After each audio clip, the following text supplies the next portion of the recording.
Well, hi there, and welcome to my mum's tiny house tour. Mum's here visiting the land with her tiny house that she designed herself, so let's go ahead and take a look at some of the cool features that it has to offer.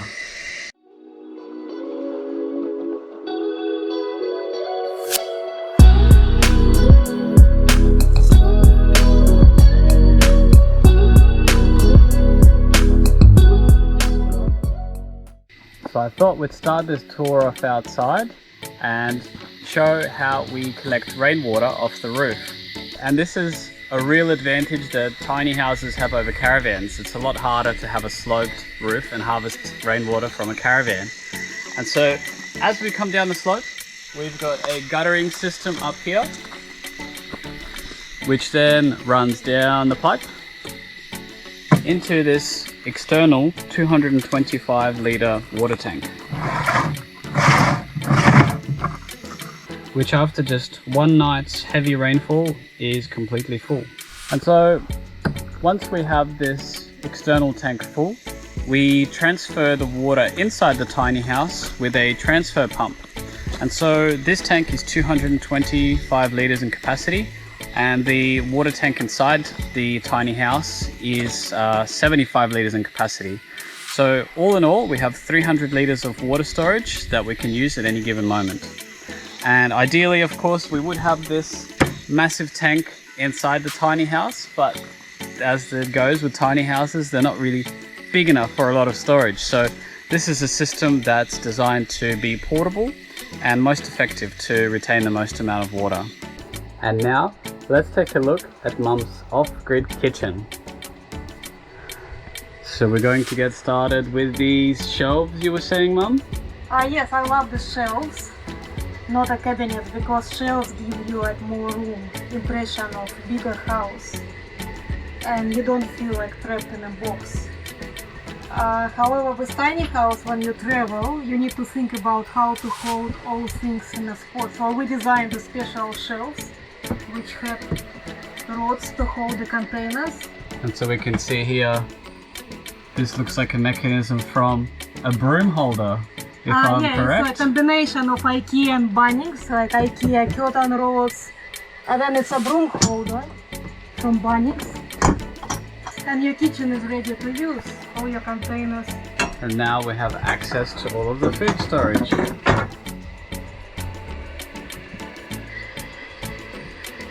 And I really love the idea of this bench top, because I think you mentioned before that at the moment this bench top is inside. However, if you notice, there is a clip here and you can actually unclip this bench top and take it outside to do some cooking in the outdoors. And over here we have a portable little stove that can be used with the portable bench top that we showed you in the previous scene, and this can be taken pretty much anywhere outside to do some cooking in the outdoors. And we have a nice stainless steel sink here, which is where we have a real life tap that if we open it, we can wash our dishes just like a normal home.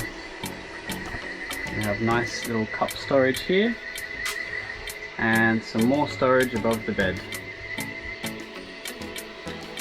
And so the thing I really love about this tiny house is that pretty much everything is custom made to the way that Mum really loved it. And so Mum, I have to ask, where is the dinner table? Yeah, because you know I'm vegetarian, not eating much, so the dinner table, it's enough for me. Wow. So, and when I travel, everything is magnetic here. You just wait till it clicks. That's it, it's fixed. I think Rufus wants a tummy pat. And so the food in this kitchen is kept cold with this little 12-volt fridge that we have underneath the sink.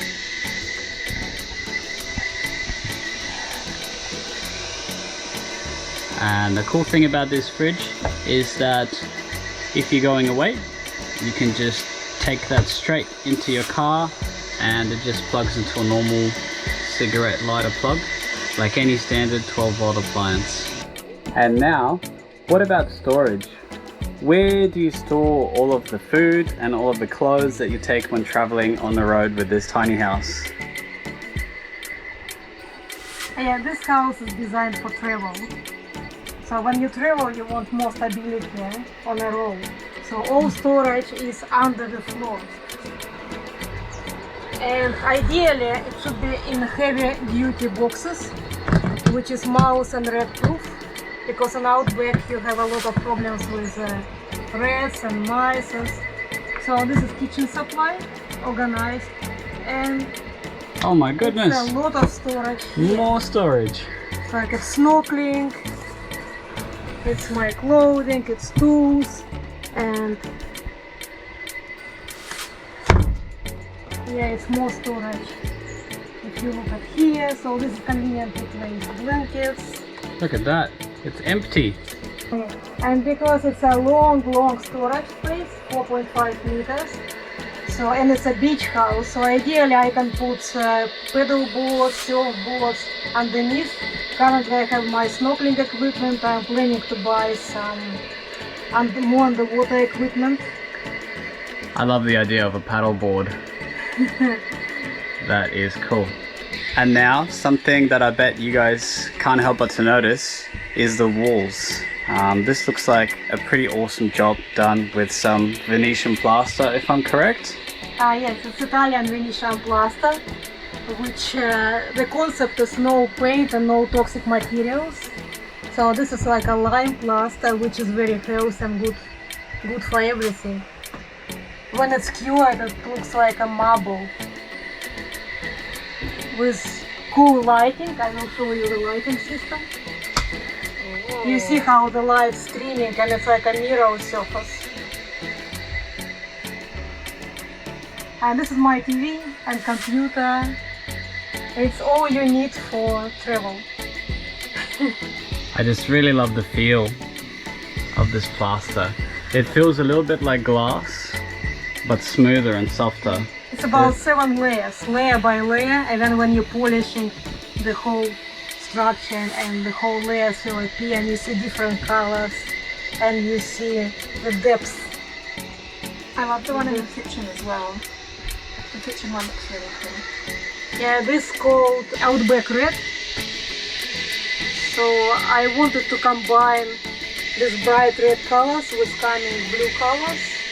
Because when you live in tiny house, it needs to be a fun house, so you don't feel depressed, you don't feel like trapped in a box, so everything is open and every feature, it's like a fun feature.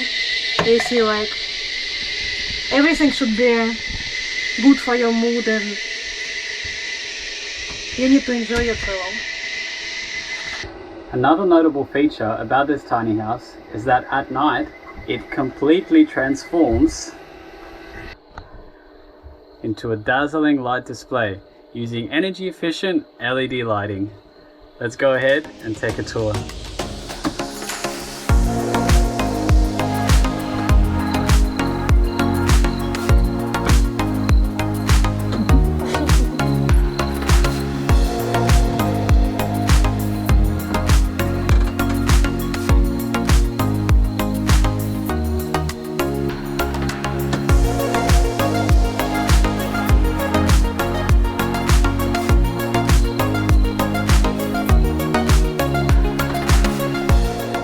And now, let's see how this living space can transform completely into a bedroom.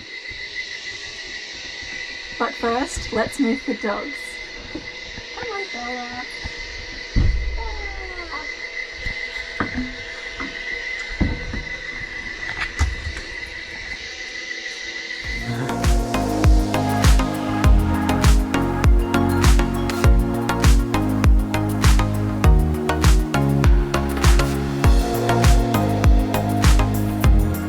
And now the house is transformed into one giant bed. Or I can do yoga. And if you don't feel like laying on this ginormous bed, there is also a hammock for a different form of relaxation. And now let's show you how easy it is to put away.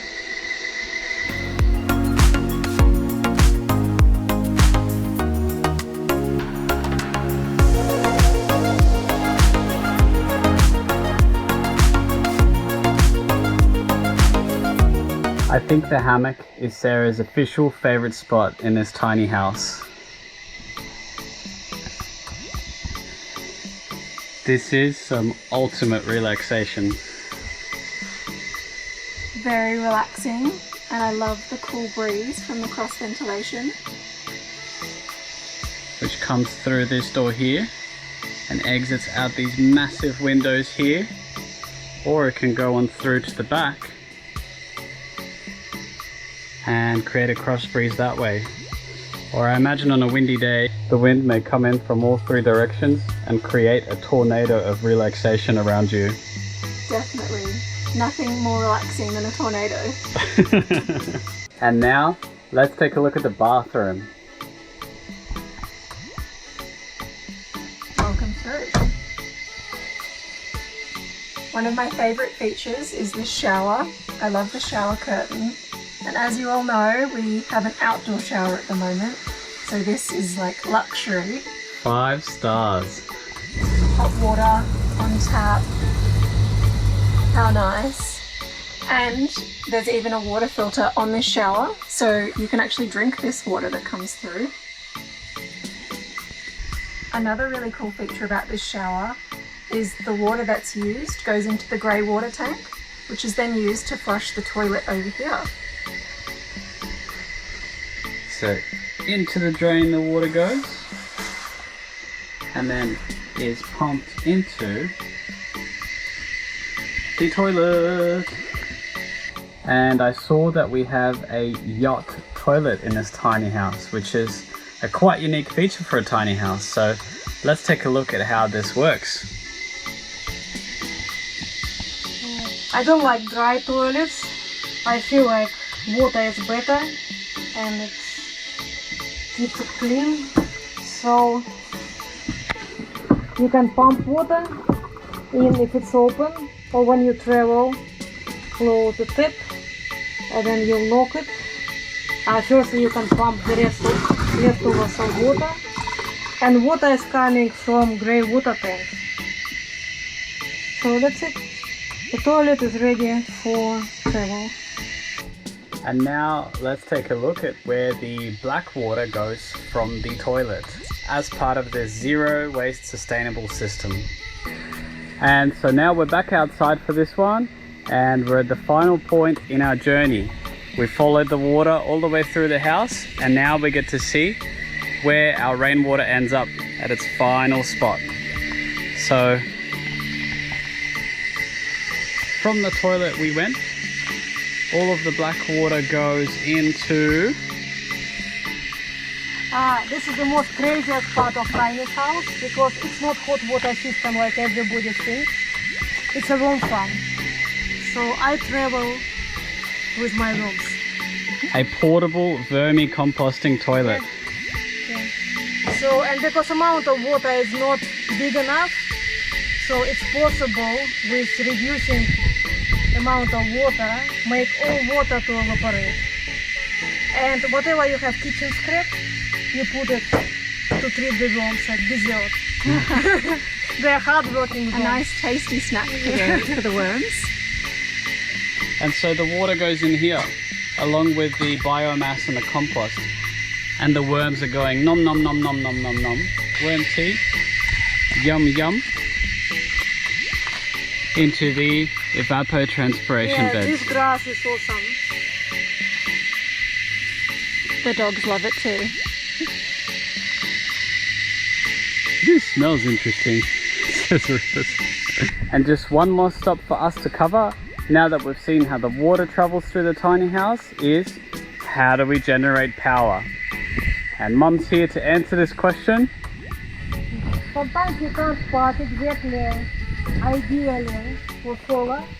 So for this purpose we have solar points with portable solar panels on this side. and 2 more solar panels on another side. So that looks like an Anderson plug over here. Or just a standard connection. And let's go ahead and check out the other side, how the awning doubles up as 2 solar panels. It's easy to maintain, easy to install, you don't need to climb the roof. And the angle is adjustable, so you can catch as much solar as possible with this awning, plus another side of the house.